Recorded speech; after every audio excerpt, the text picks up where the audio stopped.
சில்கோல் media பார்வையாளர்கள் அனைவருக்கும் வணக்கம்.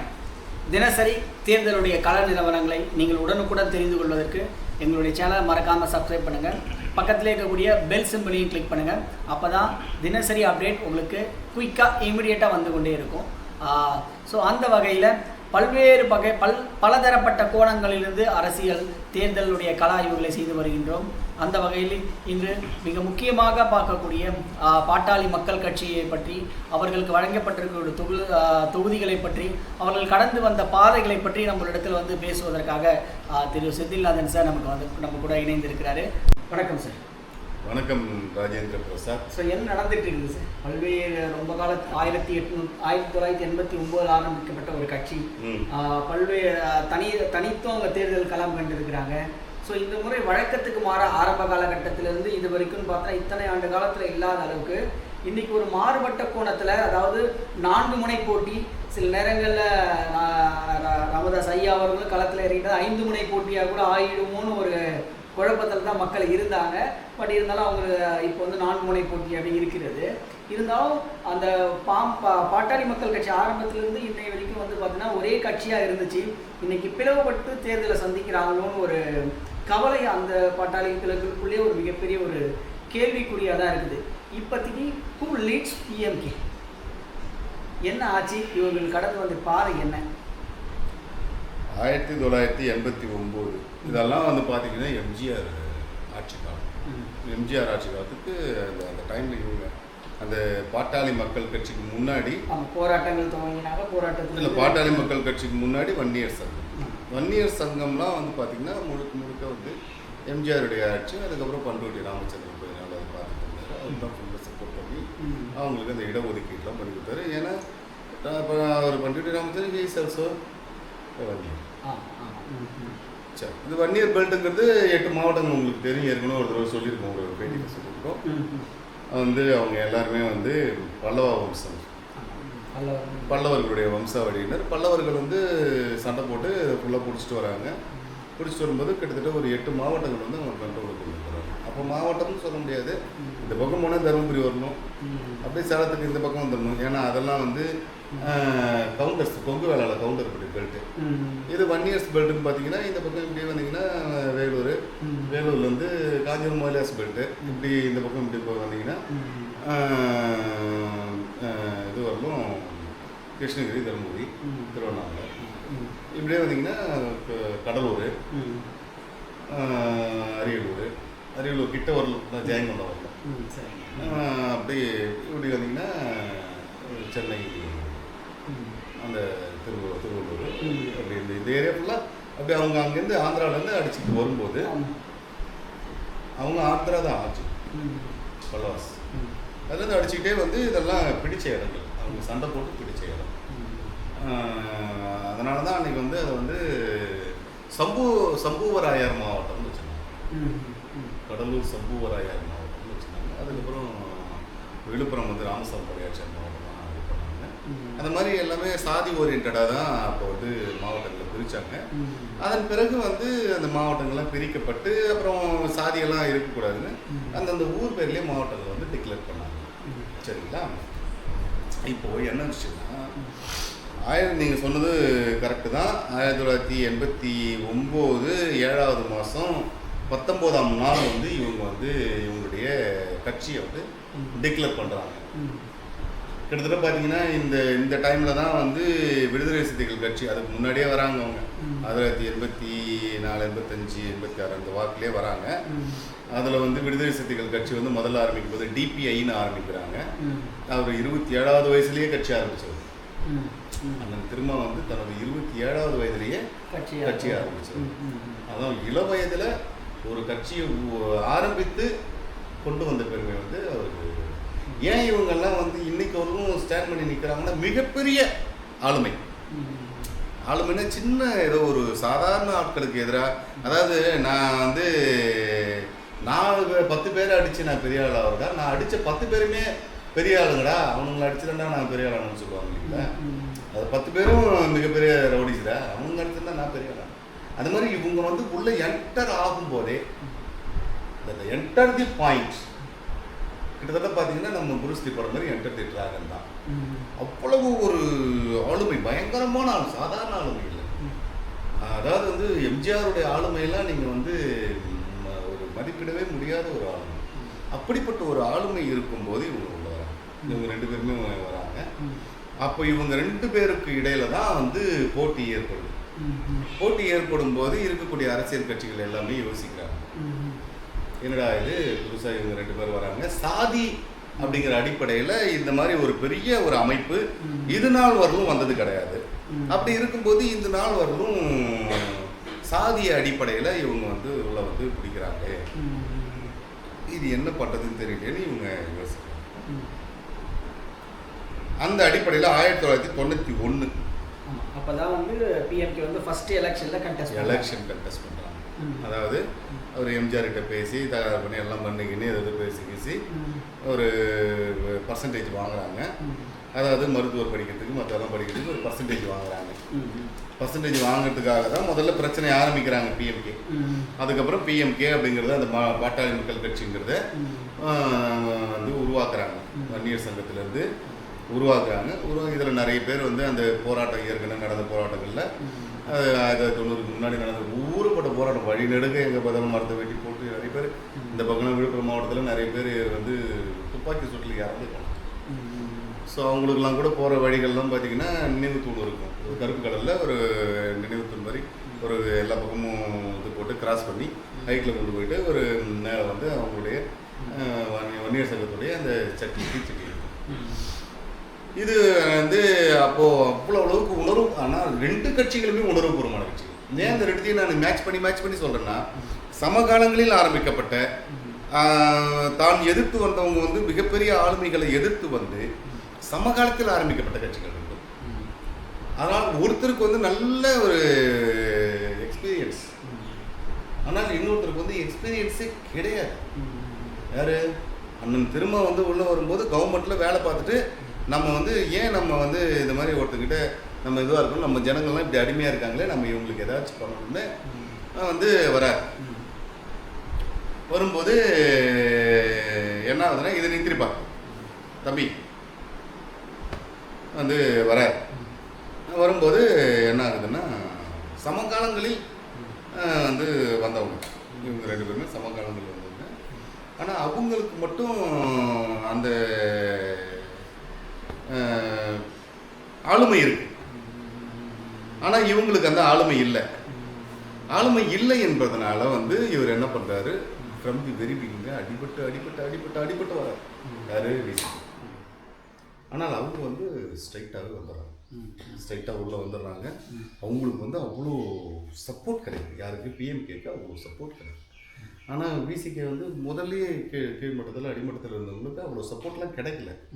அவரே ஒவ்வொரு ஏரியாவாக போய் பார்த்து பேசி கொண்டு வராரு.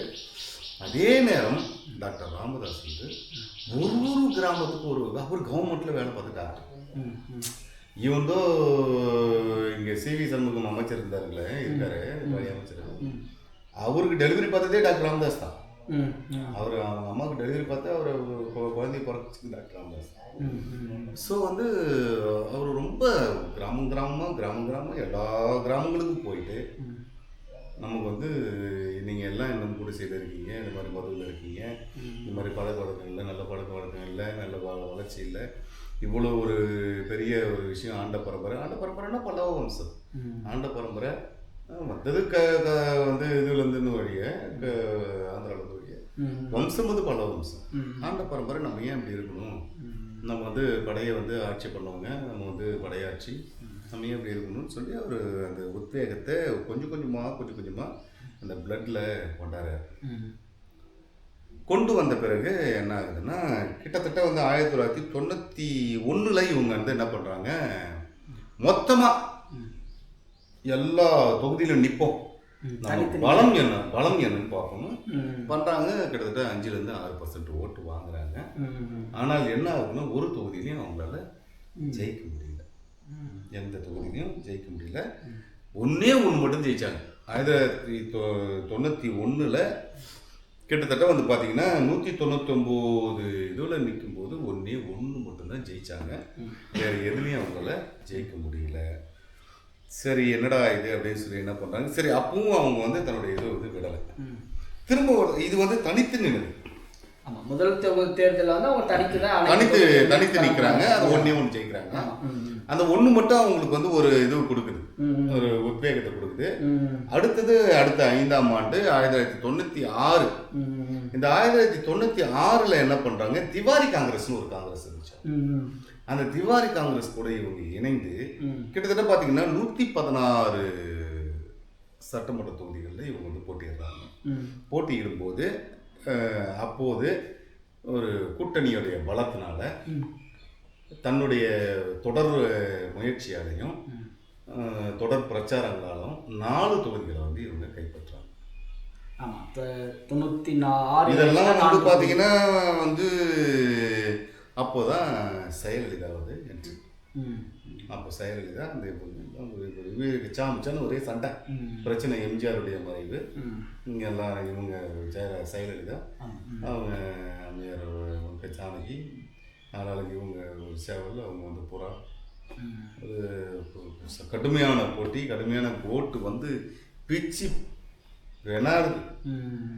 அதாவது ஓபிஎஸும் இபிஎஸும் நடுவில் போன பீரியட்லாம் எப்படி வந்து அடித்து ஒரு மாதிரி இருந்தாங்களோ அந்த மாதிரியான ஒரு சூழ்நிலை. அதுக்கப்புறம் சாணகி அம்மா வந்து சரி சொல்லிட்டு செயலலிதா கிட்ட விட்டு கொடுத்துட்டாங்க. சரி நீயே வச்சுக்கமா, ஒன்றும் பிரச்சனை இல்லை அப்படின்னு விட்டு கொடுத்துட்டாங்க. இங்கே இதில் வந்து இப்போ என்ன பண்ணுறாருன்னா, இவர் விட்டு கொடுக்கல, போயிட்டார். அப்பா நீயே வச்சுக்க சாமின்னு சொல்லிட்டு ஓபிஎஸ் போயிட்டார். அதாவது ஏடிஎம்கே வரலாறு எப்பவுமே 2 தலைமை, ஒரு தலைமை காலியான பிறகு 2 தலைமை தான் வரும். அதனால் நிறைய கச்சாமிச்சான்னு ஆளாளுக்கு எந்திரிச்சு ஓடி வர மாட்டாங்க. ஒரு 2 தலைமை வரும். அதில் ஒரு தலைமை வந்து முட்டி மோதி பார்க்கும், முடியாத பட்சத்தில் விட்டுட்டு போயிடும். அதுக்கப்புறம் இருக்கக்கூடிய ஒரு தலைமை மிகப்பெரிய வெற்றி அடையும். ஏன்னா அதிமுக என்பது அழிக்க முடியாத ஒரு கட்சி. ஏன்னா அது சனநாயகத்துக்கான கட்சி. நீங்கள் நாளைக்கு அதிமுகவில் போனாலும் நாளைக்கு நீங்கள் வந்து ஒரு சிஎம் லெவலுக்கு வரதுக்கான வாய்ப்புகள் நிறைய இருக்கு. அவங்க உங்களுடைய திறமை இருக்கும். அடிமட்ட தொண்டன் வாய்ப்பு. ஆமா, அந்த மன்னர் வழி ஆட்சியெல்லாம் கிடையாது. மன்னருக்கு அப்புறம் தொடர்ந்து எடப்பாடி அவர்கள் தொடர்ந்து வந்து எல்லா மேடைகளையும் இதை சொல்லிட்டு சின்னதுக்கு சின்னது அப்படின்னு கிடையாது. தாத்தா மகன் பேர் சின்னதுக்கு சின்னது அதெல்லாம் கிடையாதுங்க. சரி ரைட் ஓகே.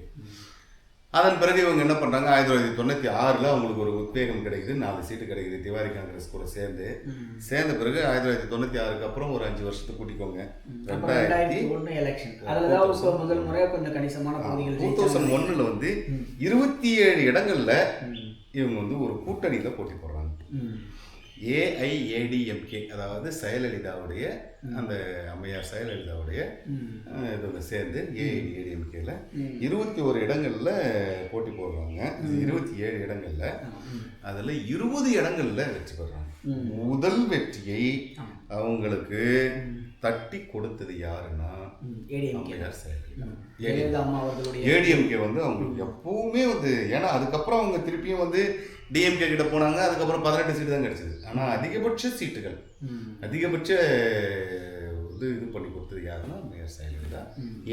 ஏடிஎம்கே வந்து அவங்களுக்கு எப்பவுமே ஒரு பாசிட்டிவான எனர்ஜி கொடுக்கக்கூடிய ஒரு கட்சி, ஒரு பாசிட்டிவ்னஸ். ஏன்னா திரும்பவும் அவங்க வந்து மாற்றம் முன்னேற்றம் அன்புமணி அப்படின்னு சொல்லி கிட்டத்தட்ட பார்த்தீங்கன்னா 2016 அவர் வந்து மாற்றம் முன்னேற்றம் அன்புமணி நிற்கிறார். ஒரு சீட்டு கூட வரல. அதுக்கப்புறம் 2021 திருப்பி ஏடிஎம்கே கூட போய் திரும்பவும் ஒரு 5 சீட்டு கிடைக்குது. அதாவது ஏடிஎம்கே ஒவ்வொரு முறையும் அவங்க தொய்வில் இருக்கும்போது ஏடிஎம்கே அவங்க பிடிச்சி தூக்கிட்டு வருது.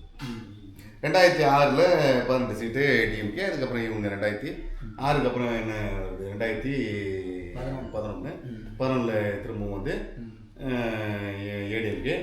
ஏடிஎம்கே கூட போய் 2011 வந்து 30 சீட்டு டிஎம்கே.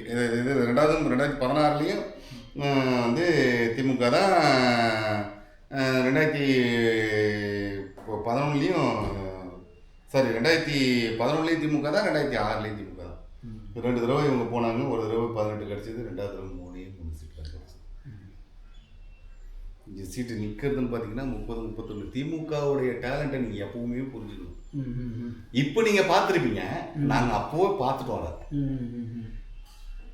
தோக்க போறோம்னு தெரிஞ்சதுன்னா அள்ளி கொடுத்துருவாங்க, வச்சுக்கடா நீங்க தேமுதிக கொடுத்துக்கிற மாதிரி கொடுத்துறாங்க. 30 சீட் அள்ளி கூட வச்சுக்கிறோம். எப்போ 2011 இவங்க அட்டர் ஃபிளாப் ஆக போறாங்கன்னு தெரிஞ்சு 30 சீட் கொடுத்துட்டாங்க, அள்ளி கொடுத்துட்டாங்க. வச்சுக்கப்பா சந்தோஷமா வச்சுக்கப்பா. ஏன்னா அப்பதான் தேமுதிக என்ன பண்ணுது, எதிர்கட்சியா இருக்காது. ஆமா, அப்ப ஏடிஎம்கே கூட களம் காண்டு அவங்க வந்து எதிர்கட்சியா வந்தாங்க, எதிர்கட்சியாக இருக்காங்க. ஸோ அந்த டைமில் இவங்க ரொம்ப அடிவாங்கிட்டாங்க, ரொம்ப கீழே போய் திருப்பியும் வரலாற்றில் இல்லாத அளவுக்கு 1996 4 சீட்டு கிடச்சி திவாரி காங்கிரஸ் கூட. இப்போ 3 சீட்டு தான் கிடச்சிது திமுக கூட போய். ஃபஸ்ட் டைம் திமுக கூட போகும்போது கொஞ்சம் ஒரு 18 சீட்டு அளவுக்கு கிடச்சிது. 2வது டைம் திமுக கூட போகும்போது 3 சீட்டு தான் கிடச்சி. ஆமாம், கடந்த சட்டமன்ற தேர்தல் 2021 கூட வந்து பார்த்தீங்கன்னா சுமார் 5 சீட்டுகள் தான் வெற்றி பெற்று 5 தொகுதிகள் தான் வெற்றி பெற்றிருந்தாங்க. 2021 வந்து பார்த்தீங்கன்னா அதுக்கு முன்னாடி மாற்றம் முன்னேற்றம் அன்புமணின்னு சொல்லி அனைத்து தொகுதிகளையும் நின்னாரு. ஆமாம், அதில் எங்கேயுமே வெற்றி பெறல. ஆனால் ஓட்டு சதவீதம் நிரூபிக்கப்பட்டது 5% அவங்களுக்கான அந்த வாக்கு வங்கி அப்படியே தான் இருக்குது. ஆமா, இதுக்கு நடுவில் அவங்களுக்கு சின்னங்கள் சரியா வரல சரியில்லைன்னு சொல்லி யானை சின்னம் அந்த சின்னம் இந்த சின்னம்னு மாறி மாறி வந்து கடைசியில மாம்பழம் அப்படின்னு ஒரு சின்னத்தை ஃபிக்ஸ் பண்ணிட்டாங்க. அதுக்கு முன்னாடி வரணும் சின்னங்கள்ல நிறைய பிரச்சனை, அவங்களால அவங்க சின்னத்தை காப்பாற்றிக்க முடியல அப்படிலாம் இருந்துச்சு. அதுக்கப்புறம் சின்னத்தை காப்பாற்றிக்கிட்டாங்க, மாம்பழம் அப்படின்னு ஒரு ஃபிக்ஸடாக. அதாவது அழிக்க முடியாத, அதாவது எப்பவுமே இருக்குங்க இந்த கட்சிலாம் எப்பவுமே இருக்குங்க அப்படின்னு சொல்லக்கூடிய வகையில் இருக்கக்கூடிய கட்சிகள் தமிழ்நாட்டில் ஒரு 4 கட்சி. தமிழ்நாட்டை பொறுத்த மட்டும் மற்றதெல்லாம் இருக்கலாம், இல்லாமல் கூட போகலாம், நாளைக்கு கண்டினியூ ஆகும், ஆகாமல் கூட போகும். ஆனால் ஒரு 4 கட்சிகள் எப்பவுமே வந்து கான்ஸ்டண்ட்டாக நிற்கும்.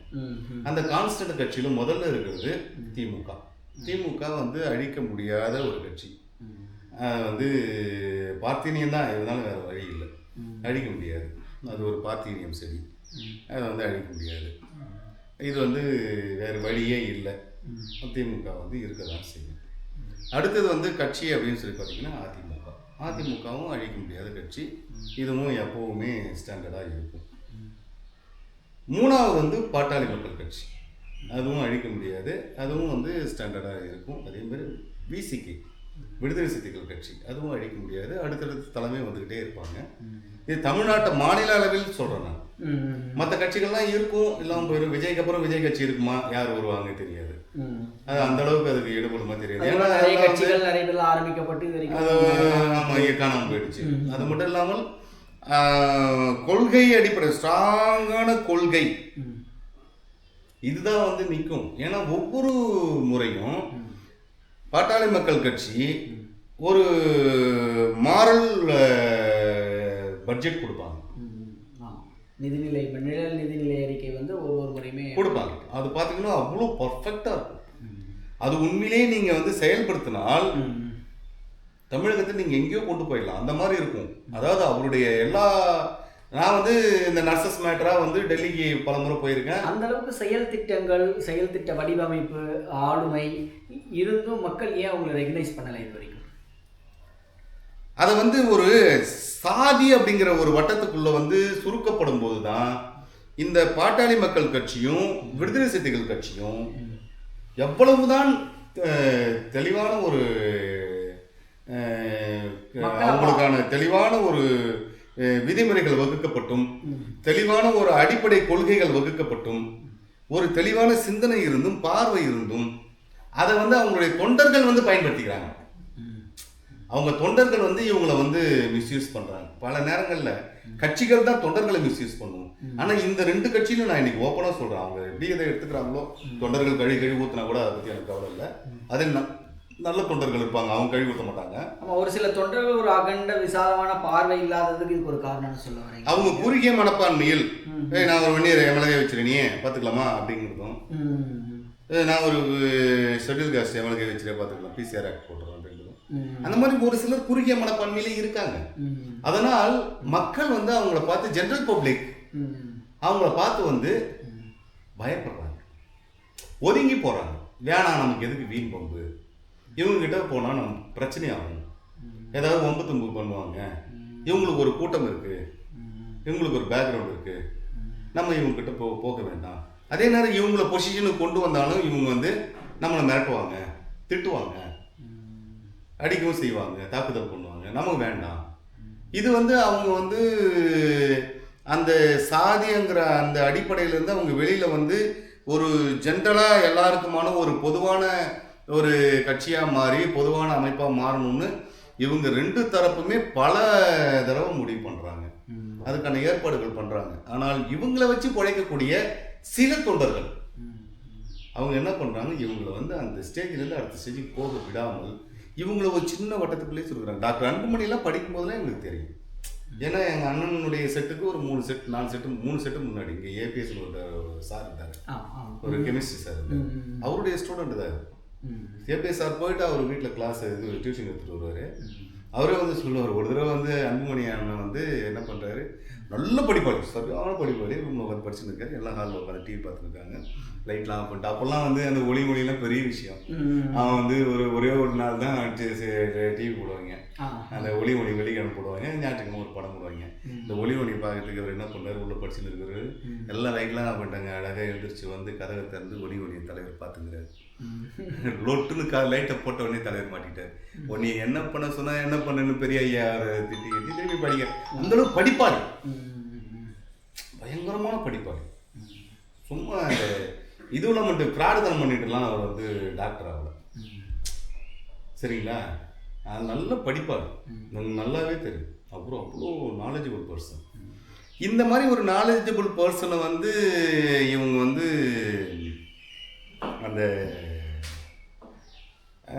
பயன்படுத்தாமல் தமிழ்நாடு திரும்ப நடிகரவங்க பக்கத்துலேயும் இது மாதிரி பண்ணுறவங்க கூடயும் போயிட்டு இருக்கிறது தான் நமக்கு என்னென்னா, படித்தவங்க கூட போங்கயா, படித்தவங்க சொல்கிறத கேளுங்கயா. ஒரு லாயருக்கு படிச்சுட்டு அதுக்கப்புறம் எம்ஏ கிரிமினாலஜி படிச்சுட்டு ஒரு மனுஷன் இருக்கிறாரு, எம்எல் கிரிமினல், அவருக்கு கூட போங்க, ஏன்னா போக மாட்டேங்கிறாங்க. திரும்ப ஒரு டாக்டர் படிச்சவரியா, அவ்வளோ படிக்கும்போதே நல்லா படித்த மனுஷன், ஏன் இவரு கூட போங்க யாருன்னு சொன்னால் வன்னியர் குரூப்பில் 4/4 பேர் போகிறாங்க, 3/4 பேர் அங்கங்கே சுற்றிட்டு இருக்காங்க. வன்னியர், நாட் ஒன்லி வன்னியர், எல்லாருமே. அதாவதுங்க எங்களுக்குலாம் ரொம்ப பிடிக்கும் வர. ஆமாம், சிறந்த ஆளுமை இருக்கிறது, கல்வி தகுதி இருக்கிறது, லைக் அதுக்கான இது மனசாட்சி இருக்குது. முதல்ல மனசாட்சி இருக்குது. ஏன் மக்கள் அப்போ இவங்களை ரெகனைஸ் பண்ண மறுக்கிறாங்க? அதாவதுங்க இவங்களை வச்சு வாழக்கூடிய சிலர் வந்து இவங்க பேரை வந்து மிஸ்யூஸ் பண்ணுறாங்க. இவங்களை வச்சு வாழக்கூடிய சிலர், ஒரு சிலர் இவங்க பேரை மிஸ்யூஸ் பண்ணுறாங்க. முதலில் டாக்டர் ஐயா வந்து செய்தது ஒரு மிகப்பெரிய தவறு. அவர் என்ன பண்ணிட்டாருன்னா, இந்த வன்னியர் சங்கத்துக்காக அடிபட்டு செத்து போன இத்தனை குடும்பத்தில் ஏதாவது ஒரு குடும்பத்தில் ஏதாவது ஒரு பெண்ணை பார்த்து தன்னுடைய பையன் இவருக்கு டாக்டர் அன்புமணி ஐயாவுக்கு கல்யாணம் பண்ணி வச்சிருக்கோம். பண்ணியிருந்தாருன்னா இன்னும் 100 வருஷத்துக்கு பேசப்பட்டிருக்கும். இவர் வந்து அவர் கிருஷ்ணசாமி சொல்லிட்டு காங்கிரஸ் எம்பி, அவர் யுவராஜ் கேள்விப்பட்டிருக்கீங்க, யுவராஜ் அந்த தங்கச்சி, அவங்கள வந்து கல்யாணம் பண்ணிட்டார் சௌமியா. இது வந்து ஒரு மைனஸ்.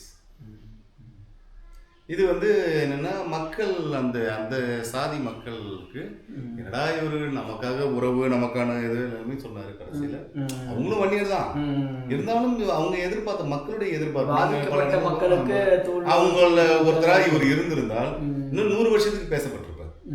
அது வந்து அது ஒரு மைனஸ், அது ஒரு மைனஸ்.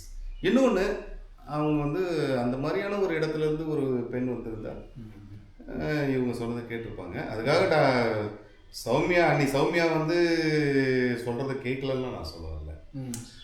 அவங்களுடைய வளர்ப்பு வேறு, அவங்க ஈக்குவலா வளர்ந்தவங்க, இவருக்கு ஈக்குவலா வளர்ந்தவங்க. ஸோ இந்த சூழ்நிலையில இப்ப யார் தலைமையேற்று நடத்திட்டு இருக்கிறாங்க பிஎம்கே வந்து டாக்டர் அன்புமணி தான். அதுல ஒன்றும் மாற்றுக்கிறதுக்கு இடம் இல்லை. அதான் சொல்ல பாருங்க, நான் எதுக்கெல்லாம் டெல்லிக்கெல்லாம் போகும்போது நிர்மல் போகும்போது அவங்களுக்குள்ளே கருத்து வேறுபாடுகள், கட்சியில் வேறுபாடுகள், கட்சியில் பிளவு, நிறைய ஒன்றும் கிடையாதுங்க. நீங்க தான் எல்லாரும் அந்த மாதிரி சொல்லிட்டு இருக்கீங்க. வன்னியர்கள் யார் பக்கம் நிற்பாங்க? அன்புமணி பக்கம் நிற்பாங்களா இல்லை ராமதாஸ் ஐயா பக்கம் பின்னாடி நிற்பாங்க? யார் பின்னாடி நிற்பாங்க இப்போ வன்னியர்கள்? எல்லாருமே டாக்டர் அன்புமணி பின்னாடி தான் இருக்காங்க. ஒரு கொஞ்சம் பேர் மட்டும், ஒரு 10% ஆஃப் பீப்புள், பழைய ஆட்களில் கொஞ்சம் பேர், அந்த மணி இருக்காரு இல்லைங்களா, அவரு அது மாதிரி கொஞ்சம் பேர் மட்டும் அவரு கூட வந்து இருக்காங்க. டாக்டர் ஐயா கூட இருக்காங்க. எல்லாம் அந்த அந்த அந்த ஏஜ் பீப்புள், மொரலஸ் வந்து இந்த வார்த்தை பிறகு இக்கலாமே தெரியல, ரிட்டையர்டு பீப்புள்.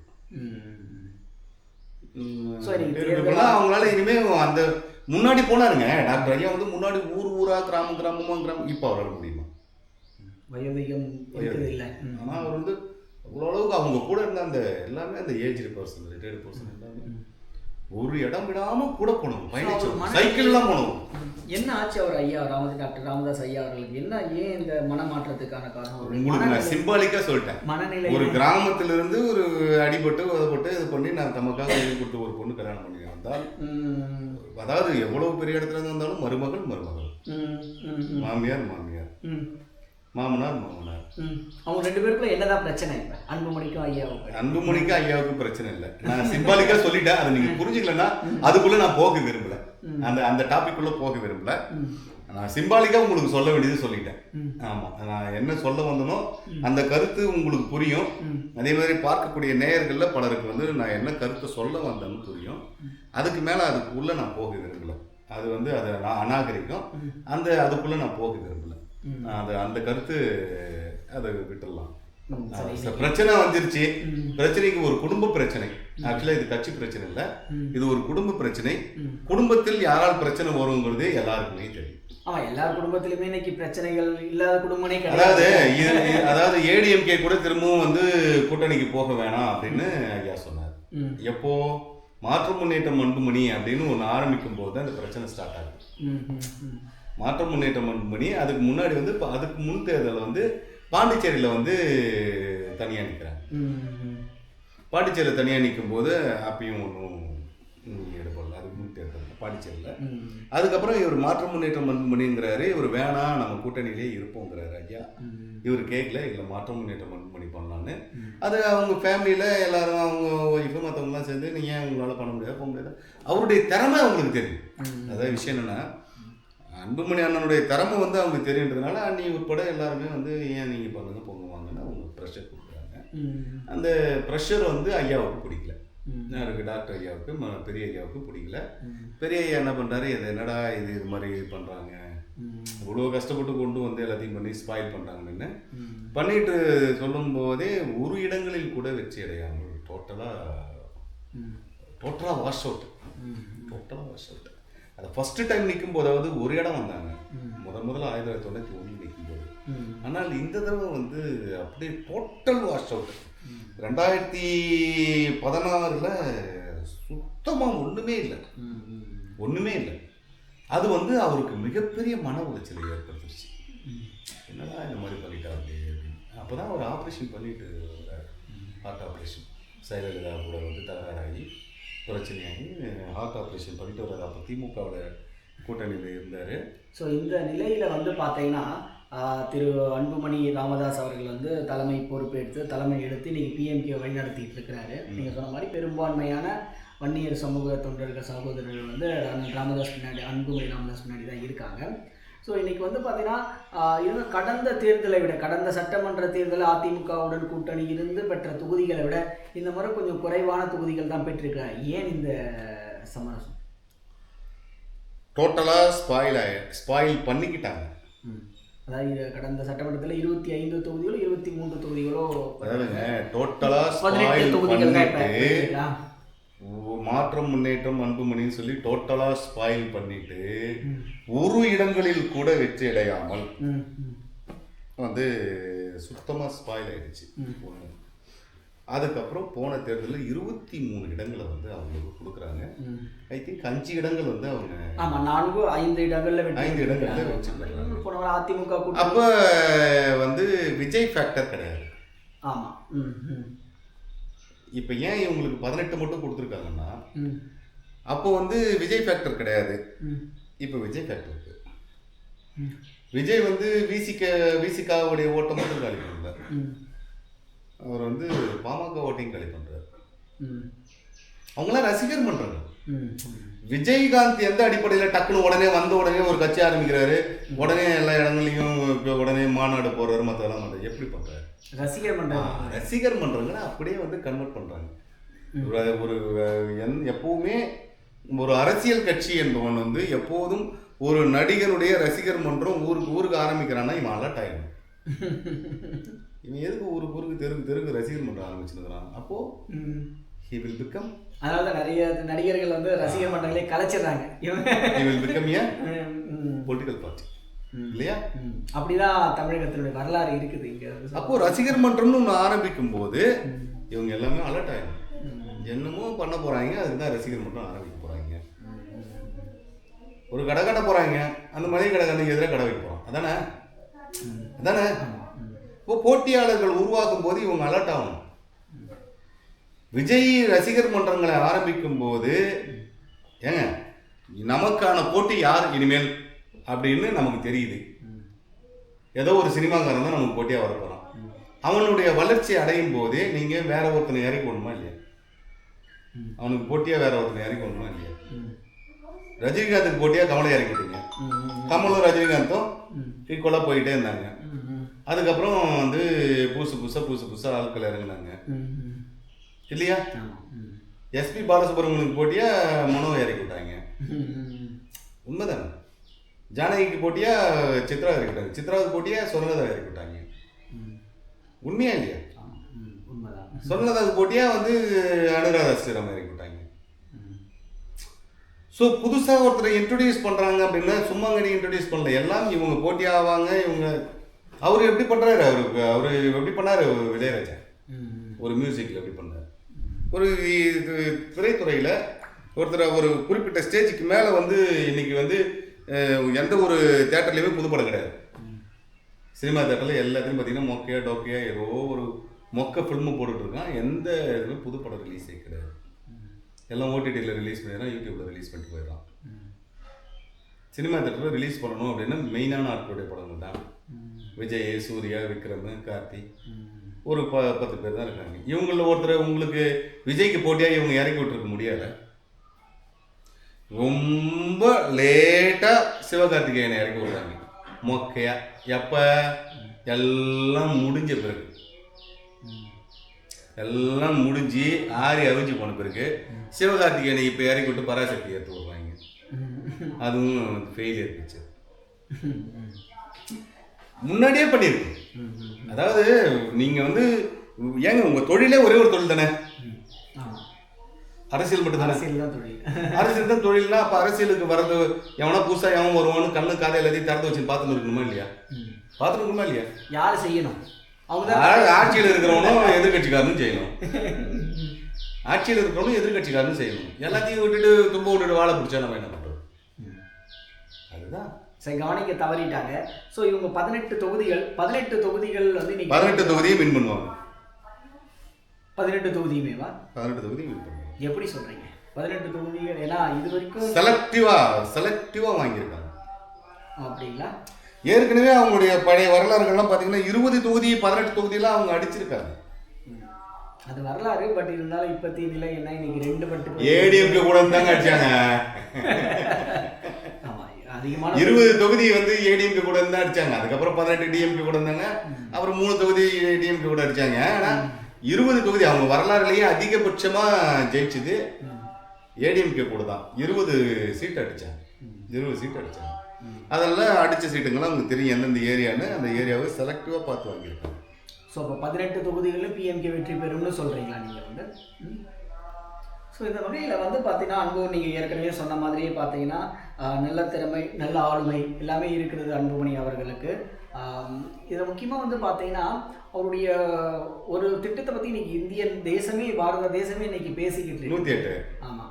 ஸோ அந்த 108 சாதிகளை வந்து என்ன பண்ணாங்க, 108 சாதிகளை வந்து இவங்க வந்து மிங்கிள் பண்ணி எம்பிசின்னு வாங்கினாங்க. அது நிறைய பேருக்கு தெரியாது ஏன் 108 பேர் வச்சாங்கன்னு. ஓ 108க்கு அந்த நேமுக்கு பேரு பின்னாடி இவ்வளோ ஒரு 108 சாதிகள். 108 சாதிகளை வந்து அந்த இவங்க வந்து மருத்துவர்னா அந்த ஊர்ல முடி திருத்தம் வந்து இசைவாளர் வந்து மாநாடுகள் வந்து இது தவையில அந்த மாதிரியான 108 சாதிகள். 108 சாதிகளை தான் எம்பிசி அப்படிங்கிற பெல்ட்டுக்குள்ள கொண்டு வராங்க. எல்லாமே மிகவும் பிற்படுத்தப்பட்டவர் தான். அவங்களாம் பிற்படுத்தப்பட்டவர்கள் இருக்கிறாங்க. அவங்களாம் மிகவும் பிற்படுத்தப்பட்டவர்கள் தான் ஆக்சுவலா. ஸோ அதனுடைய அடையாளமாக தான் 108 அப்படிங்கிறத வந்து 108 சாதிகளுக்கு வாங்கி கொடுக்குறாங்க.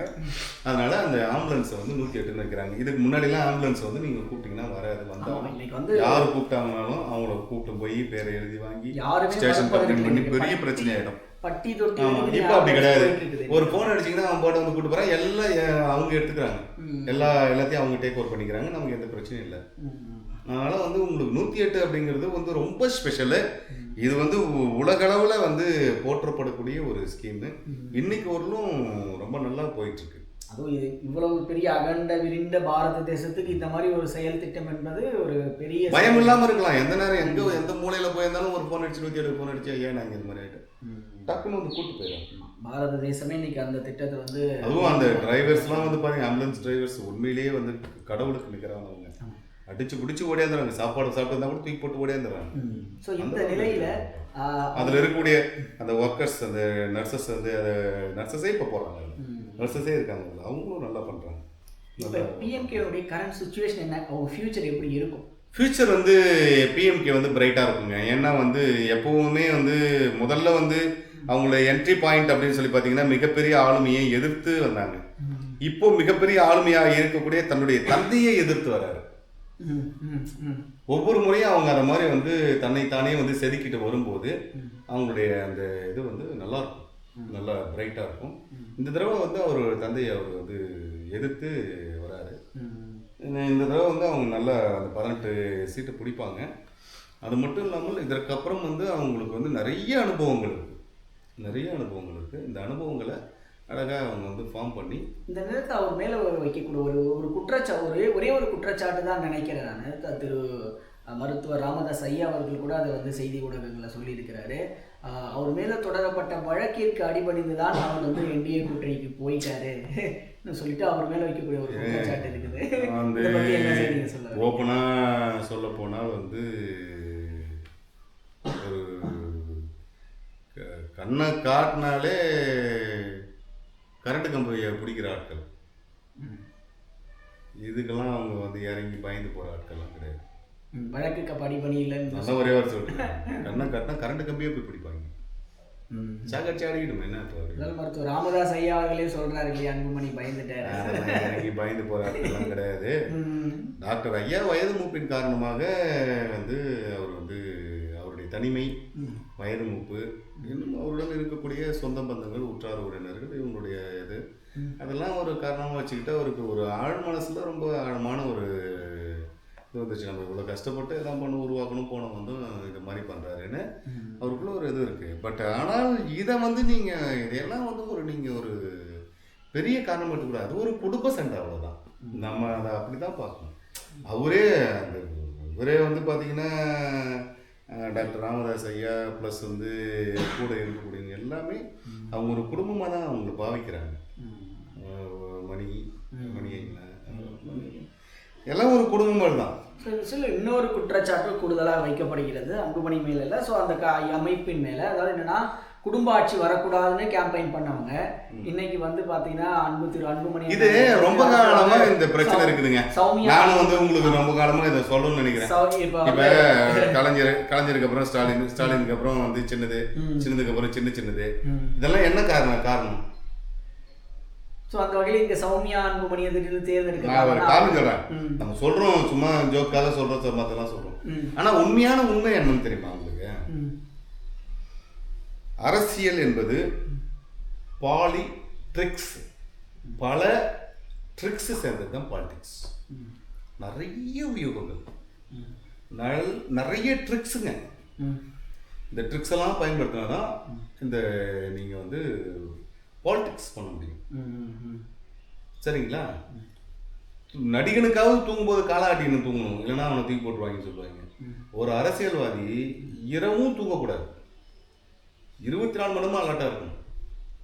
ஒரு சின்னதாக அப்படி டச் பண்ண உடனே டபாக்குன்னு எதிர்த்து பார்க்குற அளவுக்கு அரை தூக்கத்திலே இருந்தால் மட்டும்தான் அவரால் வந்து பாலிடிக்ஸ் பண்ண முடியும். இந்த மாதிரியான ஒரு பாசறையில் இருந்து இப்போ நாங்கள்லாம் திருமண பாசறையில் இல்லாமல் வந்திருந்தால், வேற்று சாதி நாடு இருந்தாலும் திருமண பாசறையிலேருந்து நான் இல்லாமல் வந்தால் இந்த உட்காந்து பேசுவேன், இங்கே உட்காந்து பேசுவேன், இந்த தைரியம் வருமா? இல்லை இந்த இந்த நாலேஜ் கிடைக்குமா? இந்த அளவுக்கு கம்யூனிகேஷன் இருக்குமா? இந்த அளவுக்கு சரௌண்டிங் கிடைக்குமா? சப்போர்ட்ஸ் கிடைக்குமா? மற்றெல்லாம் கிடைக்குமா? கிடைக்காது. அப்போது ஒருத்தரிடமிருந்து கற்றுக்கணும். அந்த கற்றுக்கக்கூடிய வாய்ப்பு என்பது வந்து அந்த அவருடைய பையனுக்கோ அவருடைய பொண்ணுக்கோ மற்றவங்களுக்கோ அந்த வாய்ப்புகள் வந்து ஜாஸ்தியாக கிடைக்குது. 24 மணி நேரமும் அவங்களுக்கு இதே தான் பொழப்பு. காலைல பொழுது விடிஞ்சு வந்துச்சா 2 எம்எல்ஏ வந்திருப்பாரு, 4 எம்பி வந்திருப்பாரு, 2 மினிஸ்டர் வந்திருப்பாரு. அவங்க கூட அப்பா எப்படி பேசுகிறாரு, எப்படி பழகுறாரு, என்ன பண்ணுறாரு, அப்பா இந்த சூழ்நிலையிலேருந்து முடிவெடுக்கிறாரு, இதையெல்லாம் கூட இருந்து இருந்து இருந்து இருந்து அவங்க ஒரு பள்ளிக்கூடம் மாதிரி கற்றுக்குறாங்க. ஸோ இந்த குற்றச்சாட்டு தானே நீங்கள் திமுகவின் மீது வைத்தீங்க ஒரு காலகட்டத்தில். இன்னைக்கு கற்றுக்கணும்ல சாமி, நான் என்ன சொல்கிறேன், கற்றுக்கணுமா இல்லையா? இதுக்கான தெளிவான கற்றுக்கணுமா இல்லையா? இப்போ நான் உங்களுக்கு தெளிவாக விளக்கம் சொல்லிட்டேன். ஆனால் கற்றுக்கணும். இதில் அரைமுறைமாக கற்றுக்காம வெளியே வந்ததை பற்றி தான் சின்னதை பற்றிலாம் நம்ம ஏன் பேசுகிறோம்னா, நீ ஸ்கூலில் ஒழுங்காக படிக்காதவன்றோம். நாங்கள் டாக்டர் அன்புமணி ஐயாலாம் வந்து ஒழுங்காக கற்றுக்கணுவர், அப்பா கூட இருந்து கற்றுக்கணுவர். அப்போ திரு ஸ்டாலினோ திரு உதய அதெல்லாம் வந்து அது ஒழுங்காக கற்றுக்கலையாங்க. இவர் தான் சொன்னேன், படிக்கும்போது டிவி கூட பார்க்க விடாமல் படித்தாங்க. அவன் படிக்கும்போது ஒழுங்காக காலேஜுக்கு போகாத ஆள், காம்பவுண்ட் மேலே உட்காந்து உனக்கு அவருக்கு வித்தியாசம் இருக்குதா? அவங்களே சொல்லியிருக்கிறாங்க, வித்தியாசம் இருக்குதா? ஒழுங்காக போனது சொல்லியிருக்காங்கல்ல. அப்போ இவங்களுக்கு அவங்களுக்கும் ஈக்குவலா? அதாவதுங்க, லேர்ன் பண்ணணும்னு நினைக்கிறவங்க எல்லா நேரங்கள்லையும் அவங்களுக்கு உள்ளுக்குள்ளே அந்த ஃபயரை எரிஞ்சிட்டே இருக்கும், தூங்க விடாது. அது சொல்லிக்கிட்டே இருக்கும் உள்ளது. இது இன்னைக்கு என்ன பண்ணுவேன், நாங்கள் ஒவ்வொரு நாளும் ஒன்று கற்றுக்குறோம். உங்களுக்கு இடையில நாங்கள் வந்து ஆல்ரவுண்டர், வெல்டிங்கும் அடிப்பேன், இபி எலக்ட்ரிக் ஓப்பன் பண்ணுவேன், இங்கே மோட்டார் மெக்கானிக் பண்ணுவேன், என் வண்டியில் ரிப்பேர் ஆச்சுன்னா யார்கிட்டையும் ஓட்ட மாட்டேன், எடுத்து போட்டு கடைன்னு எடுத்து போட்டு கிளியர் பண்ணிட்டு போவேன். அது மாதிரி ஒரு நாள் என்பது ஒரு மனிதன் வந்து ஒரு நாள் ஒரு மனிதனை கடந்து போகக்கூடாது. ஒரு மனிதன் தான் ஒரு நாளை கடந்து போகணும். ஒரு நாள் ஒரு மனிதனை கடந்து போச்சுன்னா அவன் தூங்கிட்டான்னு அர்த்தம். ஒரு மனிதன் ஒரு நாளை கடந்து போகிறான்னா அவனுக்கு ஒவ்வொரு வினாடியும் அவன் மனசுக்கு வந்து தான் போகுதுன்னு அர்த்தம். அவன் அதை கிராஸ் பண்ணி போறான்னு அர்த்தம். நீங்க வந்து இங்கிருந்து ஒரு குறிப்பிட்ட தூரம் நடந்து போறதுக்கும் குறிப்பிட்ட தூரம் உங்களை கடந்து போவதற்கும் வித்தியாசம் இருக்கு. குறிப்பிட்ட தூரம் உங்களை கடந்து போச்சுன்னா நீங்க ஒரு இடத்துல இருக்கீங்க, ஒரு இடம் ஒரு ஒரு குறிப்பிட்ட தூரத்துல இருந்து ஒருத்தர் கடந்து போறாருன்னா உங்களுக்கு அதை பத்தி எதுவும் தெரிய போறதில்ல. நீங்க அந்த தூரத்தை கடக்கும் போது உங்களுக்கு தெரியும் எவ்வளவு தூரங்கள் நம்ம நடக்கிறோம். அவங்களாம் லேர்ன் பண்ணவங்க, கத்துக்கிட்டவங்க, தன்னைத்தானே செதுக்கிட்டவரு அண்ணன் திருமா. அவருக்கு நோ ஸ்கூல், ஒவ்வொரு முறையும் அடி வாங்கி அடி வாங்கி அடி வாங்கி அடி வாங்கி கத்துக்கிட்டவர். அவ்வளவு வாழ்க்கையில இப்போ பழைய சோறு கொடுத்தாலும் சாப்பிட்டுருவாருங்க. எனக்கு தெரிஞ்சு ஒரு வீட்டுக்கு போறாரு, ஒரு இடத்துக்கு போறாரு, மாநாடுலாம் போட்டுக்கிறது எல்லாம் பண்ணுற, மாநாட்டில் ஒரு மீட்டிங் ஒன்று போறாரு, எல்லாம் முடிச்சுட்டு உட்காந்து சாப்பிட்டு போயிடுறாரு. அதுக்கப்புறம் தான் பார்த்தா தெரியுது சாம்பார் உப்பே போடல. வாயத்துக்கு ஒரு வார்த்தை சொல்றாரு, மனசு நோகக்கூடாது. அந்த மாதிரி கத்துக்கிட்டவங்க அவங்கலாம். எதுக்கு சொல்றேன்னா, இந்த மாதிரியான தலைமையில் இருக்கிறவங்களுக்கு மக்கள் வந்து வாய்ப்பு கொடுக்கணும். அவங்க சாதியை வச்சு நீங்க பார்க்கக்கூடாது. அவங்க எந்த சாதியில் இருந்தா என்ன, நீங்க அவங்களுக்கு வாய்ப்பு கொடுக்கணும். மக்கள் திறமைகளை பார்த்து வாக்குத்தளிக்க மறந்து. ஆமா, இப்போ வந்து பாத்தீங்கன்னா, இப்போ வந்து அன்புமணி அண்ணன் வந்து டாக்டர் அன்புமணி வந்து அவருடைய இதெல்லாம் வந்து பார்த்தீங்கன்னா ரொம்ப ரொம்ப ரொம்ப ரொம்ப வந்து பெக்யூலியராக இருக்கும். அவருடைய அந்த பாயிண்ட் ஃபுல்லாகவே பார்த்தீங்கன்னா அந்த பாட்டாளிகளுடைய வாழ்வை முன்னேற்றினா மட்டும்தான் அடுத்த ஸ்டேஜுக்கு நம்ம போக முடியும். நீங்கள் வந்து பாட்டாளியுடைய வாழ்க்கையை முன்னேற்றாமல் உங்களால் எங்கே போயிட்டு ரீச் ஆக முடியும்? சோறு போடுறவங்களுடைய வாழ்க்கையை முன்னேற்றினீங்கன்னா தான் நீங்கள் அடுத்த ஸ்டேஜுக்கு போக முடியும். அவங்க ஒரு குறுகிய மனப்பான்மையிலே இருக்காங்க, அவங்க ஒரு பாதுகாப்பு வளையத்துக்குள்ளே இருக்காங்க. அதை உடைச்சிட்டு யாரும் முறைக்கு அவர்கள் எல்லாம் ஒன்று தான், நல்ல எண்ணங்கள் யார்கிட்ட இருந்தோ அவங்களை நீங்கள் அக்செப்ட் பண்ணிக்கோங்க அப்படிங்கிற அந்த மனப்பான்மையோடு உள்ள வந்தால் மட்டும்தான் நம்மளால் வந்து அடுத்த ஸ்டேஜுக்கு போக முடியும், வளர்ச்சி பாதையில் கொண்டு போக முடியும். இங்கே இருக்கக்கூடிய வளங்களை முழுசாக புரிஞ்சு வச்சுக்கிறவர் அவர் டாக்டர் அன்புமணி அண்ணன் வந்து இங்கே இருக்கக்கூடிய வளங்களை முழுசாக புரிஞ்சு, டாக்டர் ராமதாஸும் சரி, இங்கே இருக்கக்கூடிய வளங்களை முழுசாக புரிஞ்சுக்கிட்டவங்க. ஏன்னா அவங்க கூட உட்காந்து அவங்க வந்து பயணம் பண்ணுவாங்க.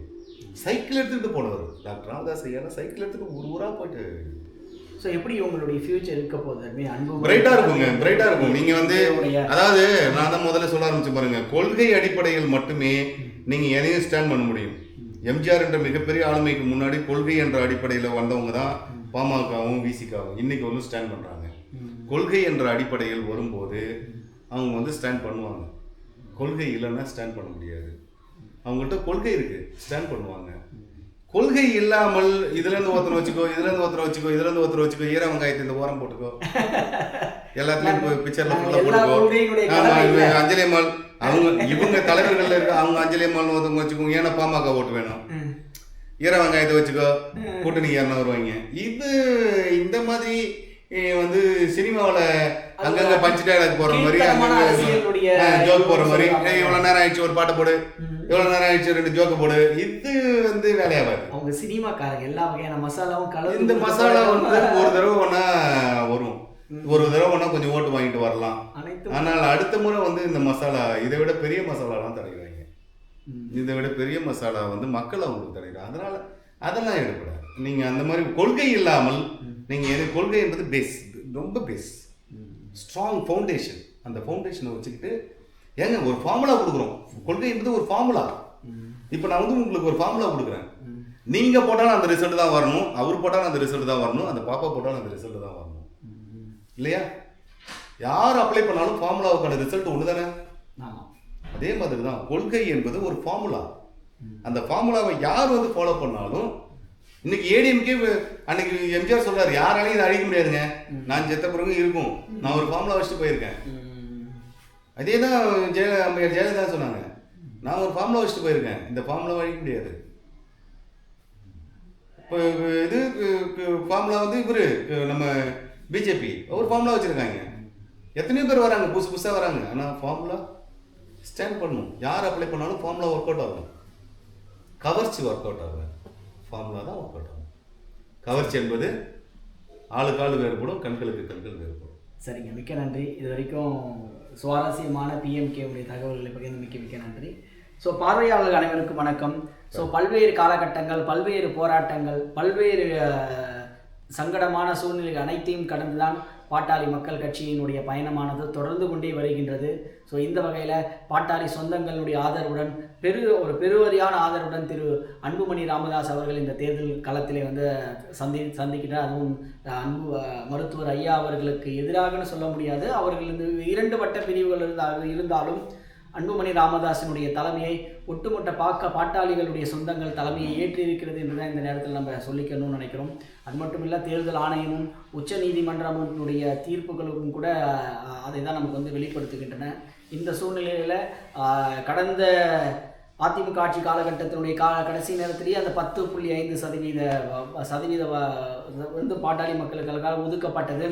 திமுகவாக அதை சொன்னாங்கன்னா கூட அதை செயல்படுத்தலை. 5 ஆண்டு காலகட்டத்தில் மீண்டும் எடப்பாடி அவர்கள் ஆட்சிக்கு அமர்ந்த பிறகு இந்த 10.5% இடஒதுக்கீடானது பாட்டாளிகளுக்கு கிடைக்கும் என்கின்ற அந்த ஒரு உன்னதமாக அந்த உயர்ந்த நோக்கத்தோடு தொடர்ந்து பாட்டாளி சமூகத்தினர் இந்த என்டிஏ கூட்டணி, இந்த அதிமுகவுடைய கூட்டணியில் பயணித்து கொண்டிருக்கின்றார்கள். அந்த இலக்கினை பாட்டாளி சொந்தங்கள், பாட்டாளிகளுடைய பாதுகாவலராக இருக்கக்கூடிய அன்புமணி அவர்கள் அதனை முன்னெடுத்து செல்வார். தமிழகத்தினுடைய வளர்ச்சி உலகம் வியந்து பார்க்கக்கூடிய அளவிற்கு எடுத்து செல்கின்ற ஒரு உயர்ந்த திறமை டாக்டர் அன்புமணி அண்ணா, சகோதரர் அன்புமணி அண்ணாவுக்கு இருக்கிறது என்கின்ற அந்த தகவலோடு இன்றைய பதிவினை மிக்க நன்றி. சப்ஸ்கிரைப் பண்ணுங்க.